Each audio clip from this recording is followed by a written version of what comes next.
Hi friends, ಇವತ್ತು ರಾಗಿ chocolate ಕೇಕ್ನ ಹೇಗೆ ಮಾಡೋದು ಅಂತ ತೋರಿಸ್ತಾ ಇದ್ದೀನಿ. ತುಂಬ ಈಸಿಯಾಗಿ ಮಾಡ್ಕೋಬೋದು. ಒಂದು 10 ನಿಮಿಷ ಸಾಕು ಈ ಕೇಕ್ ಮಾಡೋದಕ್ಕೆ. ತುಂಬ ಏನು ಕಷ್ಟ ಅನಿಸಲ್ಲ. ಒಂದು ಬೌಲಿಗೆ 1 ಕಪ್ಪಷ್ಟು ಗಟ್ಟಿ ಮೊಸರು ತೊಗೊಂಡಿದ್ದೀನಿ. ಗಟ್ಟಿ ಮೊಸರು ಹಾಕ್ಕೊಂಡು ಚೆನ್ನಾಗಿ ಬೀಟ್ ಮಾಡ್ಕೋಬೇಕು. ಹಳಿ ಇರುತ್ತಲ್ಲ, ಅದೆಲ್ಲ ಹಳಿಯೆಲ್ಲ ಹೋಗೋವರೆಗೂ ಬೀಟ್ ಮಾಡ್ಕೋಬೇಕು. ಈ ರೀತಿ ವಿಸ್ಕರ್ ತೊಗೊಂಡು ಬೀಟ್ ಮಾಡ್ಕೋಬೇಕು. ಇಲ್ಲ ವಿಸ್ಕರ್ ಇಲ್ಲ ಅಂದರೆ ಸ್ಪೂನಲ್ಲಿ ಕೂಡ ಬೀಟ್ ಮಾಡ್ಕೋಬೋದು. ಈ ರೀತಿ ಬೀಟ್ ಮಾಡ್ಕೊಂಡಾದಮೇಲೆ ಇದಕ್ಕೆ 1 ಕಪ್ಪಷ್ಟು ಬೆಲ್ಲದ ಪುಡಿ ಹಾಕ್ತಾಯಿದ್ದೀನಿ. ನಾನು ಯಾವ ಕಪ್ಪಲ್ಲಿ ಮೊಸರು ತೊಗೊಂಡಿದ್ದೆ ಅದೇ ಕಪ್ಪಲ್ಲಿ 1 ಕಪ್ಪಷ್ಟು ಬೆಲ್ಲದ ಪೌಡ್ರ್ ಹಾಕ್ತಾಯಿದ್ದೀನಿ. ಬೆಲ್ಲದ ಪುಡಿ ಹಾಕ್ಬಿಟ್ಟು ಈ ರೀತಿ ಮತ್ತೆ ಮಿಕ್ಸ್ ಮಾಡ್ಕೋಬೇಕು. ಬೆಲ್ಲ ಮತ್ತು ಮೊಸರು ಚೆನ್ನಾಗಿ ಮಿಕ್ಸ್ ಆಗಬೇಕು. ಆ ರೀತಿ ಈ ಥರ ಕೈ ಆಡಿಸ್ತಾ ಮಿಕ್ಸ್ ಮಾಡಿಕೊಡಿ. ಬೆಲ್ಲ ಮತ್ತು ಮೊಸರು ಚೆನ್ನಾಗಿ ಮಿಕ್ಸ್ ಆದಮೇಲೆ ಇದಕ್ಕೆ ಅರ್ಧ ಕಪ್ಪಷ್ಟು ಕರಗಿಸಿರೋ ಅಂಥ ಬೆಣ್ಣೆ ಹಾಕ್ತಾಯಿದ್ದೀನಿ. ಮೆಲ್ಟೆಡ್ ಬಟರ್ ಹಾಕಿ ಮತ್ತೆ ಮಿಕ್ಸ್ ಮಾಡ್ಕೋಬೇಕು. ಬೆಣ್ಣೆ, ಮೊಸರು, ಬೆಲ್ಲ ಎಲ್ಲ ನೀಟಾಗಿ ಮಿಕ್ಸ್ ಆಗಬೇಕು. ಆ ರೀತಿ ಬೀಟ್ ಮಾಡಿಕೊಂಡು ಮಿಕ್ಸ್ ಮಾಡ್ಕೊಳ್ಳಿ. ಇದು ಚೆನ್ನಾಗಿ ಮಿಕ್ಸ್ ಆದಮೇಲೆ ಇದಕ್ಕೆ 1 ಕಪ್ಪಷ್ಟು ರಾಗಿ ಹಿಟ್ಟು ಹಾಕ್ತಾಯಿದ್ದೀನಿ. ರಾಗಿ ಹಿಟ್ಟು ಹಾಕ್ಬಿಟ್ಟು ಅದಕ್ಕೆ 2 ಸ್ಪೂನು ಕೋಕೋ ಪೌಡ್ರ್ ಹಾಕ್ತಾಯಿದ್ದೀನಿ. ಕೋಕೋ ಪೌಡ್ರ್ ಹಾಕಿದ್ರೆ ಟೇಸ್ಟು ತುಂಬ ಚೆನ್ನಾಗಾಗುತ್ತೆ. ಬರೀ ರಾಗಿ ಹಿಟ್ಟಲ್ಲಿ ಹಾಕಿದ್ರೆ ರಾಗಿದೇ ಫ್ಲೇವರ್ ಡಾಮಿನೇಟ್ ಮಾಡುತ್ತೆ, ಹಾಗಾಗಿ ಕೇಕ್ ಅನ್ಸ್ಕೊಳ್ಳಲ್ಲ. ಅದಕ್ಕೆ ಕೋಕೋ ಪೌಡ್ರ್ ಹಾಕ್ತಾಯಿದ್ದೀನಿ. 2 ಸ್ಪೂನು ಕೋಕೋ ಪೌಡ್ರ್ ಹಾಕಿ ಅರ್ಧ ಟೀ ಸ್ಪೂನಷ್ಟು ಬೇಕಿಂಗ್ ಪೌಡರು, 1/4 ಟೀ ಸ್ಪೂನಷ್ಟು ಬೇಕಿಂಗ್ ಸೋಡಾ, ಹಾಗೆ 1 ಚಿಟಿಕೆಯಷ್ಟು ಉಪ್ಪು ಹಾಕಿ ಈ ರೀತಿ ಮಿಕ್ಸ್ ಮಾಡ್ಕೋಬೇಕು. ಒಂದೇ ಸಲ ಮಿಕ್ಸ್ ಮಾಡೋಕ್ಕಾಗಲ್ಲ, ಸ್ವಲ್ಪ ನಿಧಾನಕ್ಕೆ ಈ ರೀತಿ ಮಿಕ್ಸ್ ಮಾಡ್ಕೊಳ್ಳಿ. ಬೀಟರಲ್ಲಿ ಮಾಡ್ಕೊಳ್ಳಿ, ಇಲ್ಲ ಸ್ಪೂನಲ್ಲಾದರೂ ಮಾಡ್ಕೋಬೋದು. ಯಾವುದ್ರಲ್ಲಾದರೂ ನೀಟಾಗಿ ಮಿಕ್ಸ್ ಮಾಡ್ಕೋಬೇಕು. ತುಂಬ ಗಟ್ಟಿ ಆಗ್ತಾ ಇರುವಾಗ 1 ಕಪ್ಪಷ್ಟು ಹಾಲು ತೊಗೊಂಡಿದ್ದೀನಿ. ಅರ್ಧ ಕಪ್ ಹಾಕಿ ಈ ರೀತಿ ಮಿಕ್ಸ್ ಮಾಡ್ಕೋತಾ ಇದ್ದೀನಿ. ಗಟ್ಟಿ ಮೊಸರು, ಬೆಣ್ಣೆ ಎಲ್ಲ ಇರೋದ್ರಿಂದ ಒಂದೇ ಸಲ ಹಾಕ್ಕೊಂಡು ಮಿಕ್ಸ್ ಮಾಡ್ಕೋಬೇಡಿ. ಯಾಕಂದರೆ ಒಂದೇ ಸಲ ಹಾಕಿದ್ರೆ ಹಿಟ್ಟು ತೆಳುಗಾಗೋ ಚಾನ್ಸಸ್ ಜಾಸ್ತಿ ಇರುತ್ತೆ. ಬ್ಯಾಟರ್ ಕನ್ಸಿಸ್ಟೆನ್ಸಿ ಕರೆಕ್ಟಾಗಿರಬೇಕು. ಅದಕ್ಕೇ ಸ್ವಲ್ಪನೇ ಹಾಕಿ ಮಿಕ್ಸ್ ಮಾಡ್ಕೊಳ್ಳಿ. ತುಂಬ ಗಟ್ಟಿ ಅನಿಸಿದ್ರೆ ಇನ್ನೊಂದು ಅರ್ಧ ಕಪ್ ಇಟ್ಕೊಂಡಿರ್ತೀವಲ್ಲ ಆ ಹಾಲನ್ನು ಹಾಕಿ ಮಿಕ್ಸ್ ಮಾಡ್ಕೋಬೇಕು. ಈಗ ನಾನು ಮತ್ತೆ ಇನ್ನೊಂದು ಅರ್ಧ ಕಪ್ ಹಾಲು ಇರ್ತಲ್ಲ ಅದನ್ನು ಹಾಕಿ ಮಿಕ್ಸ್ ಮಾಡ್ಕೋತಾ ಇದ್ದೀನಿ. ಈ ರೀತಿ ಚೆನ್ನಾಗಿ ಮಿಕ್ಸ್ ಮಾಡಿಕೊಂಡು ಕೇಕ್ ಬ್ಯಾಟರು ನೀಟಾಗಿ ರೆಡಿ ಮಾಡ್ಕೋಬೇಕು. ಕೇಕ್ ಬ್ಯಾಟರ್ ನೀಟಾಗಿ ಬಂದರೆ ಕೇಕು ತುಂಬ ಚೆನ್ನಾಗಾಗುತ್ತೆ. ಈ ಕನ್ಸಿಸ್ಟೆನ್ಸಿಲಿ ಕೇಕ್ ಬ್ಯಾಟರ್ ಬರಬೇಕು. ಆವಾಗ ಮಾತ್ರ ಕೇಕು ತುಂಬ ಚೆನ್ನಾಗಿ ಸಾಫ್ಟಾಗಿ ಸ್ಪಾಂಜಿಯಾಗಿ ಬರೋದು. ಈಗ ಕೇಕ್ ಬ್ಯಾಟರ್ ರೆಡಿಯಾಗಿದೆ. ಇದನ್ನು ಮೋಲ್ಡ್ಗೆ ಹಾಕೋಣ. ಇಲ್ಲ ಅದೇ ಗ್ಲಾಸ್ ಬೌಲಲ್ಲೇ ಇಡ್ಬೋದು, ಇಲ್ಲಾಂದರೆ ಕೇಕ್ ಮೋಲ್ಡಿಗೆ ಆದರೂ ಹಾಕ್ಬೋದು.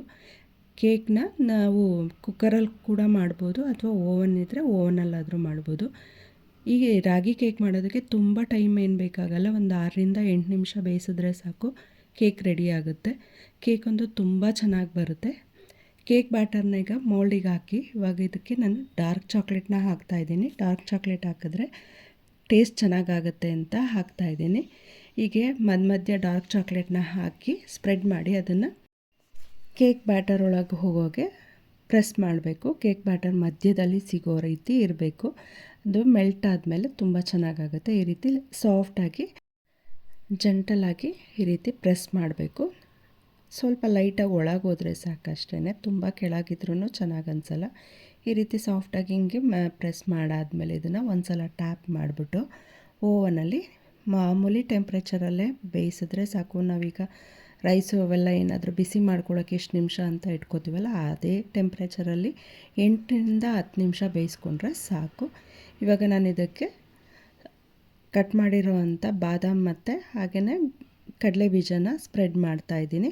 ಇದು ಹಾಕಿದ್ರೂ ಒಂಥರ ಟೇಸ್ಟು ಚೆನ್ನಾಗಾಗುತ್ತೆ ಅಂತ ಎಕ್ಸ್ಟ್ರಾ ಈ ರೀತಿ ಸ್ಪ್ರೆಡ್ ಮಾಡ್ತಾಯಿದ್ದೀನಿ. ಇದು ಸ್ಪ್ರೆಡ್ ಮಾಡೋಕ್ಕೆ ಇಷ್ಟ ಇಲ್ಲ, ಡ್ರೈ ಫ್ರೂಟ್ಸ್ ಎಲ್ಲ ಇಷ್ಟ ಇಲ್ಲ ಅಂದರೆ ಹಾಗೇ ಬೇಕಾದರೂ ಇಟ್ಟು ಬೇಯಿಸ್ಕೋಬೋದು. ಹೀಗೆಲ್ಲ ಸ್ಪ್ರೆಡ್ ಮಾಡಾದಮೇಲೆ ಇದನ್ನು ಓವನಲ್ಲಿಟ್ಟು 6ರಿಂದ 8 ನಿಮಿಷ ಸಾಕು. 10 ನಿಮಿಷ ಆದ್ರೂ ಸ್ವಲ್ಪ ಗಟ್ಟಿ ಆದಂಗೆ ಆಗ್ಬಿಡುತ್ತೆ, ತುಂಬ ಓವರ್ ಕುಕ್ ಆದಂಗೆ ಆಗಿಬಿಡುತ್ತೆ. ಒಂದು 8 ನಿಮಿಷ ಸಾಕು. 8 ನಿಮಿಷ ಬೇಯಿಸ್ಕೊಂಡಾದ್ಮೇಲೆ ಸಾಫ್ಟಾಗಿರೋ ಸ್ಪಾಂಜಿಯಾಗಿರೋ ರಾಗಿ ಕೇಕು ರೆಡಿ ಆಗುತ್ತೆ. ಒಂದು ಸಲ ಟ್ರೈ ಮಾಡಿ, ಮನೇಲಿ ತುಂಬ ಇಷ್ಟಪಟ್ಟು ಮಾಡ್ಕೋತೀರ. ಯಾವಾಗೆಲ್ಲ ನಮಗೆ ಕೇಕ್ ತಿನ್ನಬೇಕು ಅನಿಸುತ್ತೋ ಆವಾಗ ಪಟ್ ಅಂತ ಈ ಕೇಕ್ನ ಮಾಡ್ಕೊಂಡು ತಿನ್ಕೋಬೋದು. ತುಂಬ ಈಸಿಯಾಗೂ ಇದೆ, ಹೆಲ್ತಿಯಾಗೂ ಇದೆ. ಯಾವುದೇ ಮೈದಾ ಹಿಟ್ಟೆಲ್ಲ ಯೂಸ್ ಮಾಡದೇ ಇರೋದ್ರಿಂದ, ರಾಗಿ ಹಿಟ್ಟಾಗಿರೋದ್ರಿಂದ ಕೇಕ್ ಕೂಡ ಹೆಲ್ತಿಯಾಗಿರುತ್ತೆ. ಈಗ ಈ ರೀತಿ ಮಾಡ್ಕೊಂಡಿದ್ರೆ ಹೆಲ್ತಿ ಕೇಕ್ನ ನಾವು ತಿಂದಂಗೆ ಆಗುತ್ತೆ. ಮಕ್ಳಿಗೆ ಕೂಡ ಮಾಡಿಕೊಡಿ. ರಾಗಿ ಕೇಕ್ ಅಂತ ಅನಿಸೋದೇ ಇಲ್ಲ, ಅಷ್ಟು ಚೆನ್ನಾಗಿದೆ ಕೇಕು. ಇವಾಗ ಕೇಕ್ ರೆಡಿಯಾಗಿದೆ. ನಾನು ಇದ್ರ ಮೇಲೆ ಚಾಕ್ಲೇಟ್ ಸಿರಪ್ನ ಹಾಕ್ತಾಯಿದ್ದೀನಿ. ಚಾಕ್ಲೇಟ್ ಸಿರಪ್ ಹಾಕಿ ಈ ರೀತಿ ಸ್ಪ್ರೆಡ್ ಮಾಡಿ ಆಮೇಲೆ ಕಟ್ ಮಾಡಿ ಸರ್ವ್ ಮಾಡ್ತಾಯಿದ್ದೀನಿ. ಕೇಕ್ ಮಾತ್ರ ತುಂಬ ಚೆನ್ನಾಗಿದೆ, ಸ್ಪಾಂಜಿಯಾಗಿ ಸಾಫ್ಟಾಗಿ ಬಾಯಲ್ಲಿಟ್ಟರೆ ಕರಗೋ ಥರ ಅಷ್ಟು ಸಾಫ್ಟಾಗಿ ಬಂದಿದೆ ಕೇಕು. ಈ ಥರ ಒಂದು ಸಲ ಟ್ರೈ ಮಾಡಿ ನೋಡಿ, ತುಂಬ ಇಷ್ಟಪಟ್ಟು ಮಾಡ್ಕೋತೀರ. ನೋಡಿ ಎಷ್ಟು ಸಾಫ್ಟಾಗಿದೆ ಕೇಕು. ಕೇಕ್ ತಿನ್ನಬೇಕು ಅಂದ ತಕ್ಷಣವೇ ಕೇಕ್ ಮಾಡ್ಕೋಬೋದು. ನಾವು ರೆಡಿಯಾಗಿ ಶಾಪ್ಗೆ ಹೋಗಿ ತರೋದ್ರೊಳಗೆ ಈ ಕೇಕ್ನ ರೆಡಿ ಮಾಡ್ಕೋಬೋದು. 6ರಿಂದ 8 ನಿಮಿಷ ಕೇಕ್ ಬೇಕ್ ಮಾಡೋದಾದರೆ ಒಂದು 5 ಮಿನಿಟ್ಸಲ್ಲಿ ಕೇಕ್ ಬ್ಯಾಟರ್ನ ರೆಡಿ ಮಾಡಿಕೊಂಡು ಬೇಗನೆ ಮಾಡ್ಕೋಬೋದು. ಒಂದು ಸಲ ಟ್ರೈ ಮಾಡಿ ನೋಡಿ. ಯಾರೆಲ್ಲ ಸಬ್ಸ್ಕ್ರೈಬ್ ಆಗದೆ ವೀಡಿಯೋಸ್ ನೋಡ್ತಿದ್ದೀರಾ, ಪ್ಲೀಸ್ ಸಬ್ಸ್ಕ್ರೈಬ್ ಆಗಿ, ಲೈಕ್ ಮಾಡಿ, ಶೇರ್ ಮಾಡಿ. Thank you.